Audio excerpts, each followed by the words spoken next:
A continuación, hablemos de salud mental.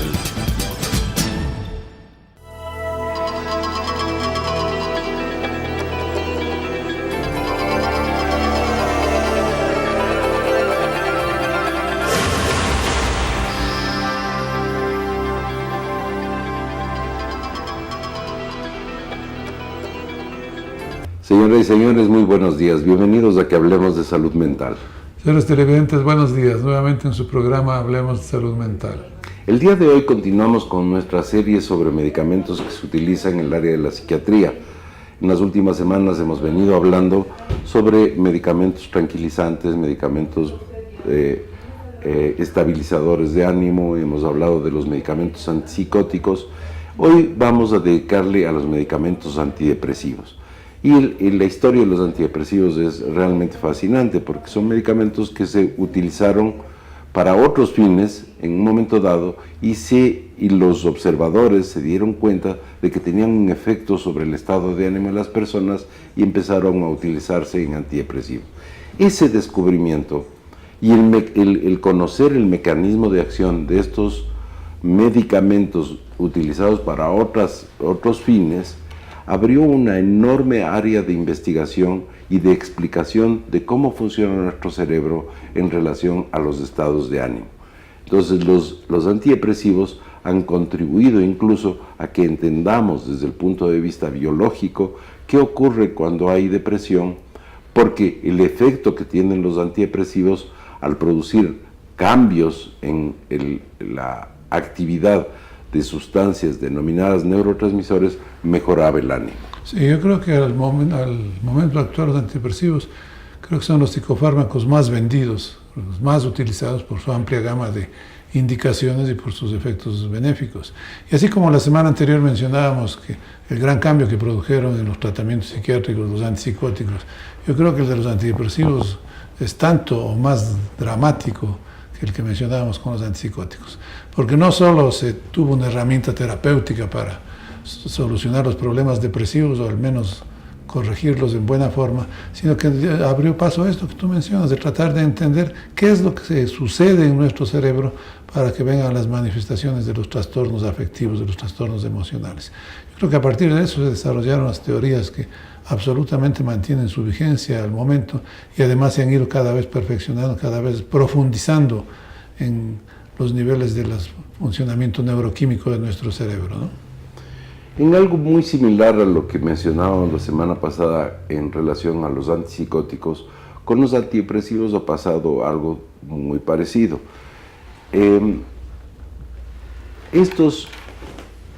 Los originales eran realmente efectivos, muy efectivos, pero tenían una serie de efectos colaterales.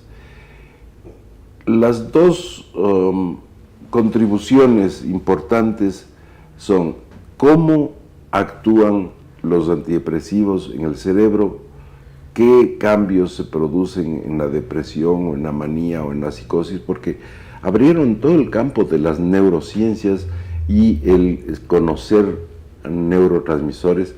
Todo esto ha sido gracias a estos psicofármacos.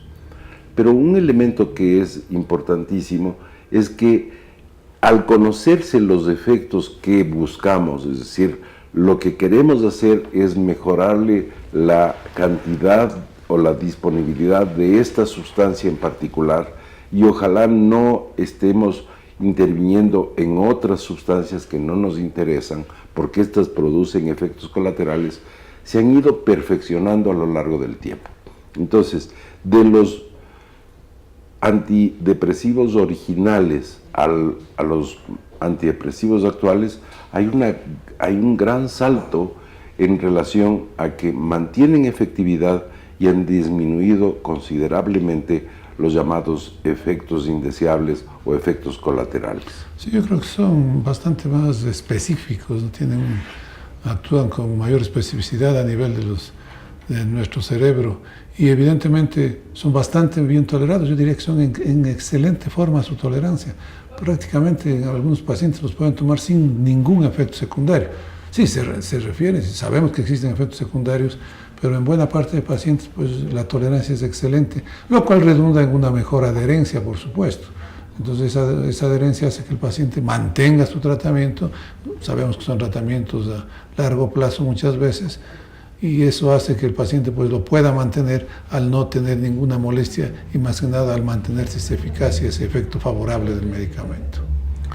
En todo caso, volviendo a la historia, los primeros antidepresivos se llamaban tricíclicos. Desde el punto de vista químico tenían 3 anillos bencénicos llamados ciclos. Entonces, estos medicamentos tenían cierto tipo de características en las cuales eran favorables, nos mejoraban la cantidad o disponibilidad de serotonina o noradrenalina en el cerebro, pero también afectaban otras áreas y producían efectos colaterales.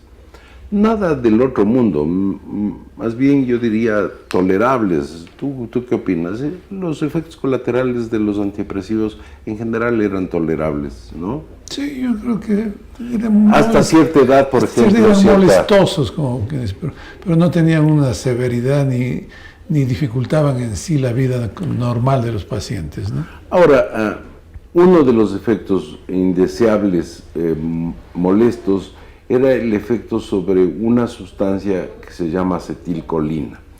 Esta afecta algunas áreas de la motricidad intestinal, por ejemplo. Entonces producía unos estados de estreñimiento marcado, disminuía la cantidad de salivación, incluso se secaba la piel, había una mayor sequedad de piel, y uno de los elementos actuales que sabemos que la acetilcolina interviene es en la memoria.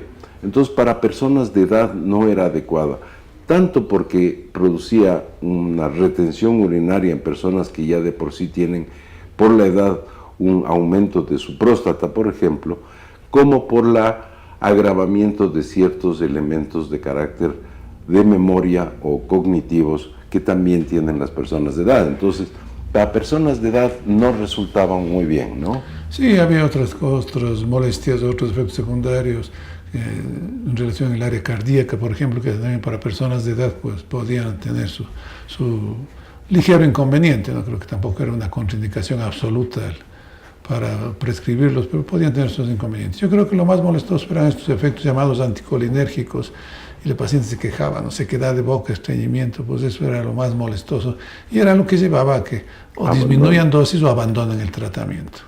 Bueno, de esos que son también alrededor de los años 50 del siglo pasado, a los que tenemos ahorita que son extremadamente específicos, ¿no?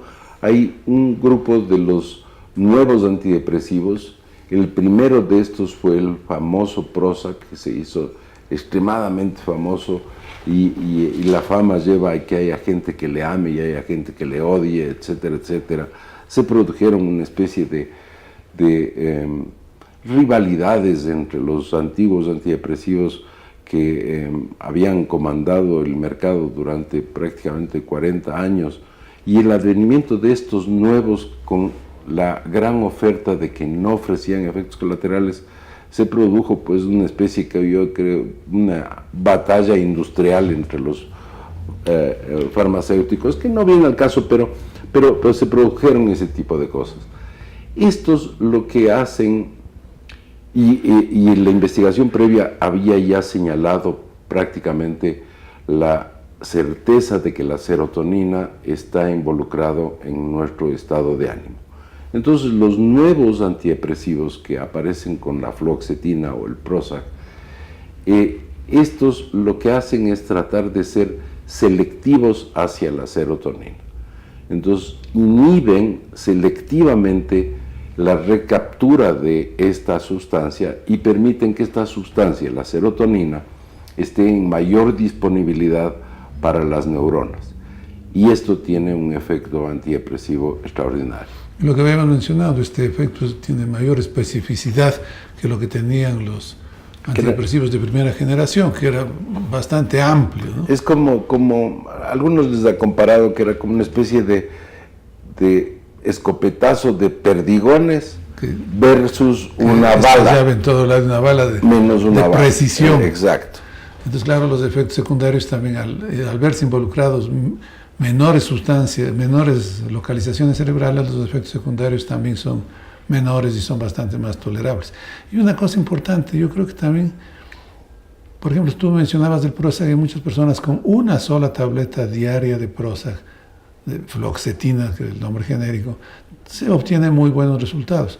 Con los antidepresivos de primera generación, yo creo que también ese era un problema, porque a veces uno tenía que llegar a 4 o 6 tabletas al día, y eso también era poco tolerado o poco aceptado por los pacientes, ¿no?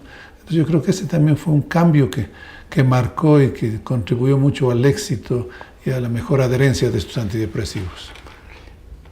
Ahora, los antidepresivos antiguos también tenían el riesgo de cierto nivel de toxicidad y de dosis de mortalidad cercanas también. Es decir, uno de los problemas eran que tenían efectos colaterales y las sobredosis grandes de estos medicamentos podían producir la muerte. Yo prácticamente diría que hasta los años 90 o inicios de este siglo, los médicos generales o médicos de otras especialidades le tenían muchísimo recelo a los antidepresivos, evitaban usarlos y derivaban a los médicos psiquiatras para el manejo de estos medicamentos. Y estábamos familiarizados, yo creo que por desconocimiento, ¿no? Eso mencionábamos en uno de los programas anteriores, por desconocimiento, pues o se les tiene temor, o se trata de evitarlos porque creen que todos son adictivos, que todos tienen efectos secundarios severos, y yo creo que eso ha influido mucho. Pero yo creo que ha ido cambiando muchísimo. Hay muchos médicos de otras especialidades que utilizan, sobre todo, fluoxetina. Pero en cambio, los nuevos antidepresivos son de uso prácticamente de todas las especialidades. Se ha cambiado muchísimo. Los anteriores tenían una serie de bemoles que creo que les atemorizaba usarlos, pero ya con los nuevos, el advenimiento de los nuevos, se abrió una puerta enorme de utilización en una buena cantidad de especialidades médicas, ¿no? Inclusive a veces sin indicaciones muy yo precisas, creo que ¿no? hasta yo diría, existe un abuso de estos medicamentos porque son prescritos para situaciones y cosas en las cuales tendrían realmente poco beneficio o están mal indicados. Pero ese no es el punto. Hay una mayor prescripción de estos medicamentos a un mayor número de gentes.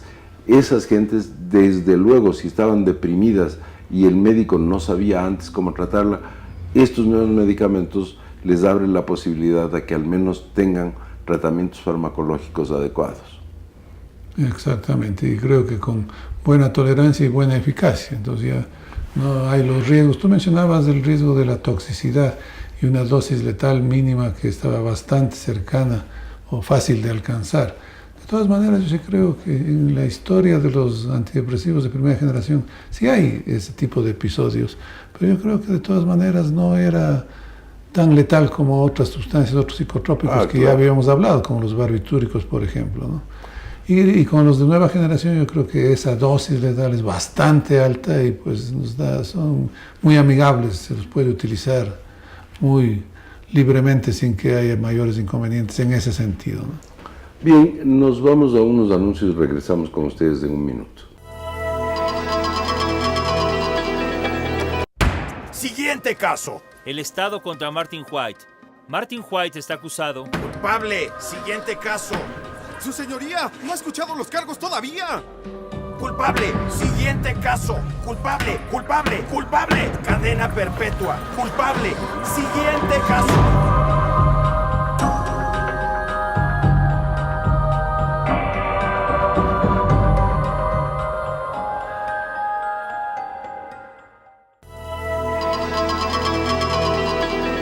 Bienvenidos nuevamente a que sigamos hablando de salud mental. Estamos abordando el tema de los medicamentos antidepresivos, medicamentos utilizados básicamente para tratar la depresión. Y digo básicamente y hago énfasis en esto porque son utilizados para otros fines también. Para decir algo, por ejemplo, En algunos casos de migraña se utilizan los antidepresivos. En algunos casos de dolor crónico se utilizan antidepresivos. En cefaleas tensionales se utilizan antidepresivos. En colitis nerviosa se utilizan antidepresivos. Es decir, tienen una gama amplia de utilización. Y dentro de la clínica psiquiátrica también, no solo en trastornos depresivos, se utilizan trastornos de ansiedad, por ejemplo, trastornos de pánico. En algunos casos se utilizan trastornos de conducta alimentaria, aunque puede ser cuestionable según algunas personas, pero en trastorno obsesivo compulsivo. Yo creo que tienen varias indicaciones, por eso yo mencionaba hace un momento que yo creo que en la actualidad son los psicofármacos más utilizados y posiblemente más vendidos, ¿no? Y esta amplia gama precisamente es lo que ha facilitado también encontrar nichos de utilización de antidepresivos para patologías diferentes. Una de las importantes que se acaba de mencionar es el trastorno de pánico, porque las benzodiazepinas, de las cuales habíamos hablado, que es un medicamento para la ansiedad, y el trastorno de pánico es un trastorno de ansiedad severo, la utilización crónica de una benzodiazepina lleva a la adicción. Pero si utilizamos temporalmente la benzodiazepina y le iniciamos un antidepresivo, ese antidepresivo va a funcionar sobre la ansiedad en unas cuantas semanas y podemos retirar la benzodiazepina. ¿Y por qué? ¿Cuál es la ventaja? De que los antidepresivos no son adictivos versus las benzodiazepinas. Entonces se utilizan incluso en pequeñas cantidades ciertos antidepresivos para trastornos del sueño. Se ha manifestado la enorme ventaja que tienen los antidepresivos para mantener las funciones cognitivas, especialmente con la edad, porque con la edad vamos perdiendo funciones o nuestra claridad cognitiva, pero los antidepresivos mantienen una cosa maravillosa del cerebro que se llama neuroplasticidad, o recuperan la neuroplasticidad, y por lo tanto el deterioro de la memoria y funciones intelectuales superiores es protegida. Caso contrario, que la depresión mata miles de neuronas y produce estados de alteraciones cognitivas. Sí, tiene un efecto neuroprotector definitivamente. De personas que tienen cuadros depresivos de repetición recurrentes, pues tienen que mantener a largo plazo, porque más beneficio les hace el mantener constantemente el medicamento que tomarlo por temporadas, ¿no? Entonces ese también yo creo que es una de las ventajas, no solo la buena tolerancia, sino el efecto benéfico que tiene sobre otras áreas de nuestro psiquismo, no solo sobre el estado anímico, ¿no? Tú mencionabas hace un momento los trastornos de sueño. Yo creo que hay medicamentos muy útiles sin los riesgos o sin los problemas que pueden tener inductores de sueño o benzodiazepinas. Yo creo que son de bastante utilidad cierto tipo de antidepresivos. Uno de ellos, la mirtazapina, por ejemplo, yo creo que puede ser de mucha utilidad para corregir trastornos de sueño. Y ya que mencionamos a un nombre, pues, ¿cuáles nomás tenemos? Porque tenemos una gran variedad, ¿no? En esto, pues, a partir del advenimiento de la fluoxetina, los derivados han sido múltiples y son los denominados inhibidores selectivos de la recaptura de serotonina. De estos hay, por ejemplo, la sertralina y la paroxetina, que son medicamentos que tienen el mismo perfil de acción con algunas variantes. Luego aparecieron los inhibidores ultraselectivos, yo diría, o muy selectivos solo de serotonina, y vienen ahí toda la parte de los citalopranes y demás. El escitalopram, sí. El escitalopram y el citalopram. Estos son muy parecidos en el mecanismo de acción, pero tienen una acción más específica sobre serotonina únicamente, mientras que la fluoxetina, la paroxetina y la serotonina tienen otras acciones también. Se han generado nuevos antidepresivos llamados duales. Estos duales, también derivados originalmente de esta molécula de la fluoxetina, lo que lograron hacer por modificaciones químicas es que ya no sean solamente para serotonina, sino eran inhibidores selectivos de dos neurotransmisores, noradrenalina y serotonina, y por eso se les llamó duales. Y entre estos está la venlafaxina y la desvenlafaxina. Que son excelentes antidepresivos, inclusive para casos de depresiones resistentes. Yo creo que tienen un muy buen efecto, sobre todo la venlafaxina, yo creo que es de mucha utilidad. Hay uno de estos duales interesantes que es la duloxetina, que se ha ido consolidando como un medicamento bastante bueno para el dolor crónico. Y en esta época que se ha puesto tan de moda el diagnóstico de fibromialgia, es por ejemplo un antidepresivo que es el medicamento indicado para tratar fibromialgia, justamente este antidepresivo denominado duloxetina. Sí, yo diría no solo en fibromialgia, sino en esa serie de cuadros depresivos que se de dolor acompañan crónico, de artropatías inespecíficas inclusive, ¿no? Entonces todos esos casos reumáticos, artríticos, que evidentemente se acompañan de un cuadro depresivo, pues yo creo que es de muy buen efecto la duloxetina. Cosas interesantes, ¿no? Los duales, por ejemplo, ahora, especialmente la venlafaxina y la desvenlafaxina, se utilizan mucho para los cambios de calor o los bochornos en las mujeres menopáusicas, con muy buenos resultados. Entonces, ya ven, es una enorme cantidad de utilizaciones que tienen los antidepresivos y explica el por qué son tan prescritos también. Y con buen suceso, porque son realmente efectivos en buena parte de estas patologías que hemos mencionado. Creo que ya habíamos mencionado el nombre, pero la mirtazapina también es un antidepresivo muy interesante. Muy interesante porque abre el apetito y mejora el sueño, ¿no? El sueño.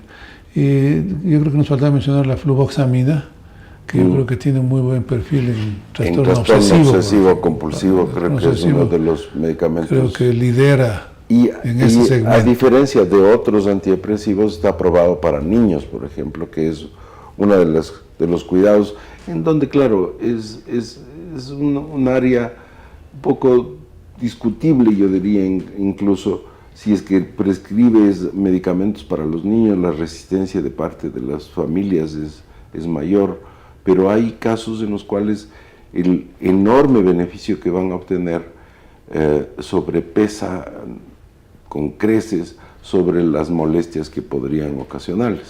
Sí, indudablemente habrá casos en los cuales es absolutamente indispensable el que el niño reciba un medicamento antidepresivo, pero evidentemente el psiquiatra especializado en psiquiatría infantil serán los encargados de hacer eso, que no todos los psiquiatras vemos niños, ni mucho menos, ¿no? ¿Algún otro antidepresivo que nos estén faltando? Sí, los inhibidores de noradrenalina y dopamina. El bupropión, creo que ese nos faltaba. El bupropión tiene un efecto dopaminérgico también, ¿no? Sí. Entonces mejora la capacidad de disfrutar de cosas, la capacidad de energía, y es un medicamento utilizado especialmente cuando hay esas depresiones con mucho retardo. Ahora hablemos un poco de las desventajas de estos medicamentos o las molestias que tienen estos medicamentos o los efectos colaterales, porque hemos hablado de que son realmente la maravilla con patas y tienen todos los medicamentos efectos colaterales. Los efectos colaterales de estos medicamentos especialmente están sobre el apetito y sobre la sexualidad. Exactamente. El cerebro, al aumentar la cantidad de serotonina que está recibiendo, de una manera u otra, siente que está sexualmente satisfecho o en relación a la comida también está satisfecho. Algunas personas, y por experiencia propia en relación a los pacientes, yo sé que las mujeres prefieren ser flacas deprimidas que gordas felices. Y los hombres prefieren ser unos individuos con una enorme sexualidad, así estén deprimidos y no estar felices, pero sin poder ejercer su sexualidad. Bueno, y es una paradoja, porque la depresión le quita a uno el deseo sexual, no solo es por el medicamento, mucha gente antes de empezar el tratamiento, muchos varones ya han perdido el deseo sexual, han perdido la libido. Pero claro, ahora, sí hay un efecto en un porcentaje importante de pacientes en el cual hay una disminución de la libido en hombres y mujeres y un retardo en la eyaculación o incapacidad de llegar al orgasmo en mujeres. Que en algunos casos en los hombres el retardo en la eyaculación puede ser favorable más bien. En algunos casos. Manejando dosis adecuadas. Y otra cosa que también les molesta muchas veces es la dificultad para la erección, ¿no? Entonces, claro, el paciente ahí sí protesta, y a lo mejor con justa razón. Pues puede mantenerse el deseo, pero no tener la capacidad de erección suficiente. Sí, yo creo que esos son los problemas con los que debemos enfrentar cuando prescribimos un antidepresivo. Pero insisto, no en todas las personas se presentan estos efectos. Del 30-40% de la gente sí se le afecta la sexualidad, sí, ¿no? Ahora, así como se quita el apetito en algunos de estos antidepresivos, tampoco es la solución para bajar de peso, porque esa quitada de apetito sexual y de comer es transitoria. O sea, en un momento dado va a desaparecer. Es decir, la sexualidad se va a componer después de un periodo de tiempo, pero también el apetito va a mejorar. Entonces, no es un buen medicamento para bajar de peso. O sea, me tomaré esto para bajar de peso. En esas fórmulas raras de que algunas gentes utilizan para bajar de peso, estoy seguro de que están metidos los antidepresivos. Sí. En fórmulas raras incluyen sobre todo fluoxetina. La fluoxetina que tiene un efecto. Un efecto de disminución de apetito. Entonces, otros efectos colaterales, algunas gentes se quejan un poquito de dolor de cabeza, dependiendo de la hora de la toma puede afectarles el sueño, pero en general son medicamentos que, como hemos dicho a lo largo de este programa, tienen un perfil muy favorable, son muy nobles, muy bondadosos, incluso en sobredosis. Y repito nuevamente lo que se mencionó al inicio del programa, no son medicamentos adictivos, que la mayor parte de la gente cuando oye que están recibiendo un medicamento prescrito por un médico psiquiatra, porque el mismo medicamento prescrito por el cardiólogo no tiene los efectos colaterales, pero si es prescribe con el psiquiatra, ya se quedó con ese medicamento de por vida, ya no va a poder dejar el medicamento, ya no le van a suspender etcétera. Nunca. Sí. No, inclusive los efectos secundarios, pues muchas veces, pasado un cierto tiempo, también ya no molestan, no, desaparecen, o se acostumbran, ya no les molesta, pero el perfil mejora notablemente, y como son de mediano o largo plazo, pues uno tiene que esperar simplemente eso, ¿no? Bien, con esto culminamos la serie de revisiones sobre los medicamentos en psiquiatría. Les esperamos la próxima semana para que hablemos de salud mental. Hasta la próxima semana. Buenos días. Las opiniones vertidas en este espacio por la producción y dirección del programa son de exclusiva responsabilidad de sus autores y de quienes intervienen en ellos.